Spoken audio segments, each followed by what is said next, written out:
Hi! Welcome and welcome back to my YouTube channel. And for today's tutorial, ituturo ko sa inyo kung paano nga ba mag-unsubscribe sa mga suspicious emails natin sa ating mobile device. So, makakatulong ito guys para maiwas scam tayo at hack kapag may nagsisend ng email sa atin ng mga hindi natin kilala or hindi tayo familiar. Minsan pa nga guys is ginagamit nila yung ibang brands. Kunwari, sila yung legit na brands. Pero once na nag-apply kayo sa kanila and nag-respond kayo sa email, kukulitin nila kayo and magsisend sila ng mga website na dapat daw i-download ninyo or puntahan ninyo.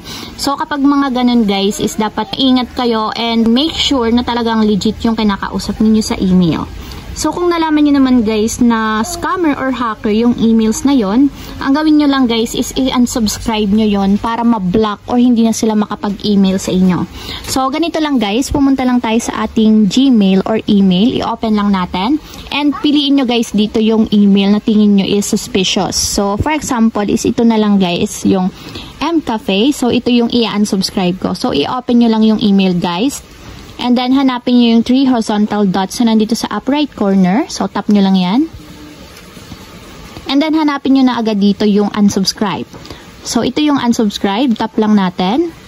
So, kapag kasi nag-unsubscribe tayo, is hindi tayo makakakuha ng kaparehong message katulad na galing dito sa email na to. So, makakatulong talaga to guys para hindi na ulit tayo makareceive ng ganong emails na medyo suspicious at medyo nakakabahala.